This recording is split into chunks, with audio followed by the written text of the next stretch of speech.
दोस्तों, पिछले वीडियो में हमने आपको अजपाजप गुरुओं के विषय में जानकारी उपलब्ध कराई थी और मैंने आपसे कहा था कि मैं आपको अगले वीडियो में अजपाजप साधना के विषय में बताऊंगा। तो चलिए आज आपको अवगत कराता हूं अजपाजप साधना से। यदि आपने हमारा पिछला वीडियो नहीं देखा जो कि अजपाजप से संबंधित था तो उसे हमारे चैनल आयाम इंडिया पर ज़रूर देखें। उसका शीर्षक है एवोल्यूशन ऑफ अजपा। पिछली वीडियो को देखे बिना इस वीडियो को देखने पर शायद आपको एक अधूरेपन का एहसास हो। दोस्तों, इससे पहले कि मैं आपको महाशक्ति की अति विशिष्ट साधना अजपाजप या महातंत्र योग के विषय में विस्तार से बताऊं, मैं आपसे अजपा गुरुओं के विषय में और स्वयं अपनी साधना के विषय में कुछ बातें साझा करूंगा। एक बार की बात है कि डॉक्टर रमेश परमहंस के एक शिष्य सत्येंद्र एक विवाह समारोह में गए हुए थे। उन दिनों सत्येंद्र के पास एक मोटरसाइकिल हुआ करती थी। सत्येंद्र जब समारोह स्थल से घर वापसी के लिए बाहर आए तो शीघ्र ही इस बात का ज्ञान हुआ कि उनकी मोटरसाइकिल चोरी हो गई है। उनका घर पास ही था। वे घर पहुंचे और घर पर इस घटना की चर्चा की। घर वालों ने कहा कि रात काफ़ी हो गई है, सुबह होते ही घटना की जानकारी पुलिस को देते हैं। परंतु इससे पहले कि सत्येंद्र और उनके घर वाले पुलिस को इन्फॉर्म करते, पुलिस उनके घर पर आदम की। पुलिस ने सत्येंद्र के विषय में पूछताछ की और तब सत्येंद्र को यह पता लगा कि विवाह समारोह स्थल से तकरीबन 50 किलोमीटर दूर नदी के किनारे एक निर्जन स्थान पर सत्येंद्र की मोटरसाइकिल पुलिस को मिली है और उसके पास ही किसी व्यक्ति की लाश भी बरामद हुई। मोटरसाइकिल से प्राप्त डॉक्यूमेंट्स के आधार पर पुलिस को लगा कि सत्येंद्र के साथ कोई हादसा हो गया है। परंतु जब सत्येंद्र घर पर ही उपस्थित मिला तो पुलिस ने इस घटना को एक नया ही मोड़ दे दिया। पुलिस ने घटना की विवेचना सत्येंद्र के किसी वारदात में शामिल होने के दृष्टिकोण से शुरू कर दी और कहीं ना कहीं इस घटना में धन उगाही की मंशा भी शामिल हो गई। पुलिस सत्येंद्र को थाने ले गई और लगभग 24 घंटे थाने में पूछताछ की। सत्येंद्र को जब पुलिस पूछताछ के लिए ले जा रही थी उसी वक्त सत्येंद्र ने गुरुजी डॉक्टर रमेश परमहंस को फोन कर सारी स्थिति से अवगत कराया। उन्होंने कहा कि आप परेशान मत हो, मैं देखता हूं। सत्येंद्र को पुलिस ने रात भर थाने में रखा और सुबह का लगभग 10 बज गया। सत्येंद्र काफी परेशान हो गया था। सत्येंद्र के परिवार और परिचित लोग थाने में ही मौजूद थे और समस्या का कोई हल होता नजर नहीं आ रहा था। सत्येंद्र ने अपने एक परिचित को गुरुजी का फोन नंबर दिया और कहा कि कृपया इन्हें फोन करके स्थिति बयान करते हैं। उनके परिचित ने गुरुजी को फोन किया।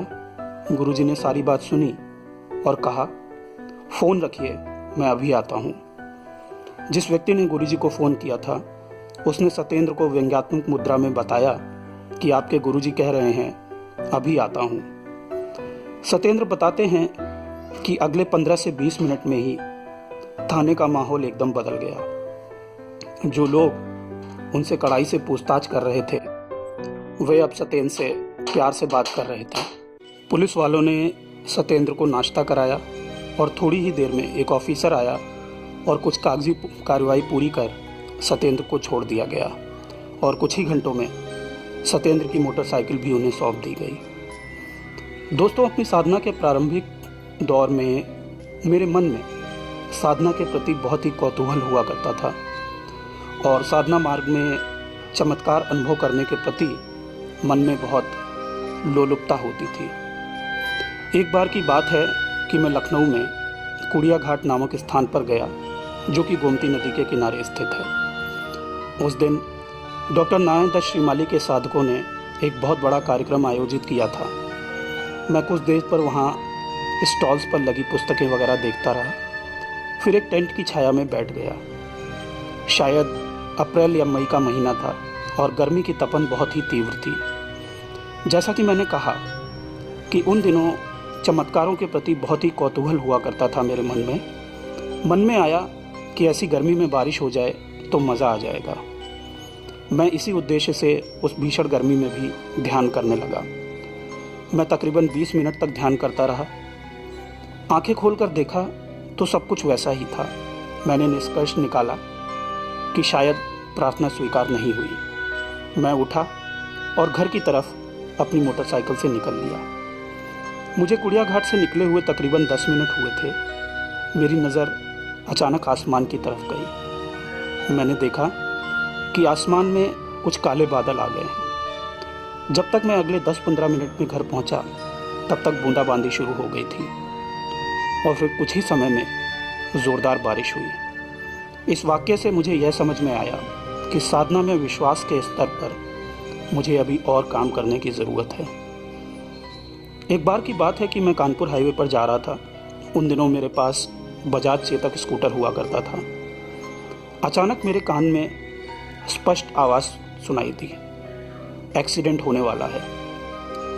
मैंने इस विषय में सोचा ही था कि तभी न जाने रोड क्रॉस करने के लिए एक युवक अपनी साइकिल से बहुत तेज़ी से मेरे सामने से निकला और मेरी स्कूटर से उसको ज़ोरदार टक्कर लगी और वह दूर जा गिरा। टक्कर इतनी तेज़ थी कि मैं एक पल के लिए सन्न रह गया और काफ़ी घबरा गया। उस व्यक्ति को कितनी चोट लगी ये मुझे आज तक नहीं पता लगा, क्योंकि मैं वहाँ रुका नहीं था। हालांकि मैं नैतिक रूप से सोचता हूँ तो मुझे लगता है कि मुझे वहाँ रुकना चाहिए था, परंतु उस वक्त मुझे वहाँ से जल्दी जाने के अलावा कोई दूसरा रास्ता ना सूझा। दोस्तों, अब मैं आपको अजपा जप साधना के विषय में बताता हूँ। अजपा जप महाशक्ति की अति विशिष्ट साधना है, जिसे महाशक्ति योग, महातंत्र योग के नाम से भी जानते हैं। ये साधना श्वास की साधना है। यदि आप गौर करेंगे तो पाएंगे कि जब हम नाक से श्वास लेते हैं तो भीतर जाती हुई सांस में उम की आवाज़ आती है, और जब हम नाक से सांस बाहर छोड़ते हैं तो हुम की आवाज़ आती है।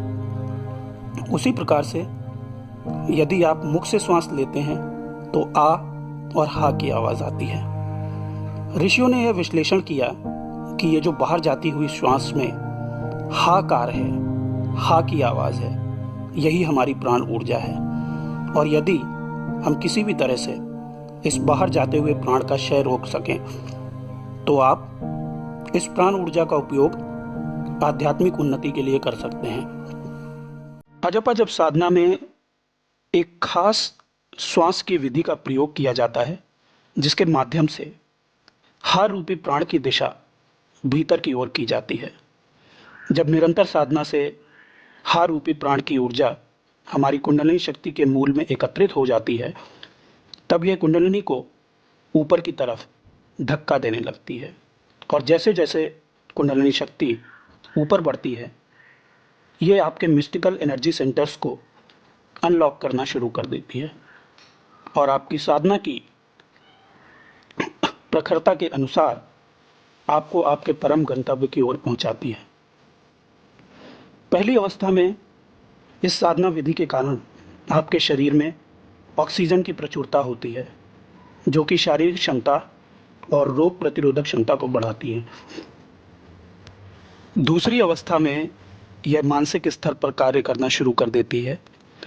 यह न सिर्फ ऊर्जा स्तर पर ब्लॉकेजेस को खोलती है, बल्कि इस जन्म की और पूर्व जन्मों की दबी हुई इच्छाओं को, किसी भी प्रकार के मानसिक अवरोधों को स्वप्न के माध्यम से प्रकट करती है और उन सभी का शमन भी करती है। तत्पश्चात आप अपने आप को निर्णय क्षमता आदि के मामले में एक बेहतर इंसान पाते हैं। इसके पश्चात आप आध्यात्मिक शक्तियों की अनुभूति से रूबरू होने लगते हैं, और जिन शक्तियों की शायद आपने कल्पना भी न की हो, उनसे आपका साक्षात्कार होने लगता है। इसकी अंतिम अवस्था आपको अपने परम गंतव्य तक पहुंचाती है। दोस्तों, अजपा जप साधना की सिद्धि पूरी तरह प्रयास पर निर्भर है, और प्रयास की अधिकता ही इस मार्ग पर सफलता सुनिश्चित करती है। यह मध्यम मार्ग की साधना है जो कि व्यक्ति को शक्ति संपन्न भी बनाती है और परम गंतव्य की तरफ भी अग्रसर करती है। अजपा जप को अजपा गायत्री या श्वास का संगीत भी कहते हैं। इसे हंस योग भी कहते हैं, इसे अनाहत योग भी कहते हैं। इसके विषय में निर्वाण उपनिषद कहता है, अजपा गायत्री अनाहत मंत्र, यानी अजपा ही अनाहत साधना है। सूत संहिता में लिखा है कि जो नियमित अजपा जप का अभ्यास करता है उसका मृत्यु का भय समाप्त हो जाता है। चूड़ामणि उपनिषद कहता है, अन्या सदृशी विद्या अन्य सदृशो जपः अन्य सदृशम मंत्रम न भूतम न भविष्यति। यानी कि अजपा जप योगी को मोक्ष मार्ग पर ले जाता है। अजपा उच्चतम जप है, अजपा उच्चतम मंत्र है। भूत में और भविष्य में भी अजपा उच्चतम साधना है ज्ञान प्राप्ति के लिए। अजपा के माध्यम से कुंडलिनी शक्ति को जागृत करने के विषय में शास्त्र कहता है, विभीर्त कुंडलिनी शक्तिरत मानम हमसा सरिता हमसा प्राणासरयो नित्यम प्राणा नरिपथा ससराया। यानी हंस मंत्र के द्वारा व्यक्ति मूलाधार से ब्रह्मानंद तक अपनी यात्रा पूरी कर सकता है। अजपा जप के बारे में आज इतना ही। आने वाली वीडियोस में भी हम आपको अजपा जप से जुड़े तथ्यों के बारे में जानकारी देते रहेंगे। दोस्तों, ट्रेडिशन ऑफ मिस्टिक्स में आने वाली कड़ी में मैं आपके समक्ष श्री यम की आध्यात्मिक यात्रा की प्रस्तुति करूंगा। दोस्तों, आप सभी को मेरा अभिनंदन, प्रेम भरा प्रणाम। मैं आपको बता दूं कि अगर आपको याद हो, हमने अपना पिछला वीडियो अजपा जप गुरुओं के विषय में बनाया था, और यदि आपने ये वीडियो नहीं देखा तो मेरी आपसे गुजारिश है कि इसके विषय में देखें, क्योंकि इस वीडियो को देखने के पश्चात ही आप समझ सकेंगे कि अजपा जप साधना कितनी अनूठी है, कितनी अप्रतिम है। दोस्तों, अजपा जप साधना के विषय में मैं आपको बता दूं कि ये हिमालय की ऊंचाई से आई हुई एक अत्यधिक ही रहस्यमयी एवं गोपनीय साधना है। इस साधना को स्वयं महर्षि मातंग ने पूर्णानंद जी को दिया था और उन्हें यह आदेश दिया था कि वे बाकी दुनिया में जाएं और लोगों को इस मार्ग में दीक्षित करें। उसके पश्चात अन्य गुरुओं ने भी ये साधना की, स्वयं को जाना और इसका प्रचार प्रसार किया। अजपा जप साधना एक ऐसी साधना है जो हमारी वर्तमान ज़रूरतों के हिसाब से बहुत ही सही बैठती है। चूँकि हमारा जीवन इतना व्यस्त है कि ध्यान के लिए या साधना के लिए अलग से वक्त निकाल पाना हमारे लिए बहुत मुश्किल है, और ऐसी स्थिति में अजपा जप हमारे लिए बहुत ही उपयोगी साबित होगी, क्योंकि इसके लिए स्थान या समय का कोई भी बंधन नहीं है, कोई भी बाधा नहीं है। आप इसको कभी भी, कहीं भी, किसी भी स्थिति में कर सकते हैं। दोस्तों, अजपा जप साधना न सिर्फ आपको शक्तिशाली बनाती है, बल्कि जीवन में जो परम लक्ष्य होता है, आध्यात्म की ऊंचाइयों को छूने का, ये आपकी उसमें भी सहायता करती है। यानी कि ये भोग में भी सहायता करती है और ये मोक्ष में भी सहायता करती है, और बहुत ही कम समय में अव्वल दर्जे की उपलब्धियों को उपलब्ध कराती है। यदि आप इस साधना में विश्वास करते हैं और पूर्ण विश्वास के साथ साधनारत रह के आगे बढ़ते हैं, तो निश्चित तौर पे ये आपको साधना के अनुभवों में गहरी अनुभूतियों में ले जाती है। इसके विषय में मैं सिर्फ इतना ही कहना चाहूँगा कि इस साधना को करने वाला व्यक्ति भोग और मोक्ष दोनों का ही अधिकारी होता है और दोनों में ही बराबर उन्नति होता है। यदि इस साधना के विषय में आप कोई जानकारी चाहते हैं और इस साधना के मार्ग से आध्यात्मिक चेतना का विकास करना चाहते हैं, अपने आप को आगे बढ़ाना चाहते हैं, तो आप हमसे संपर्क कर सकते हैं। हमारा नंबर स्क्रीन पर दिया हुआ है, हमारे डिस्क्रिप्शन में भी दिया हुआ है।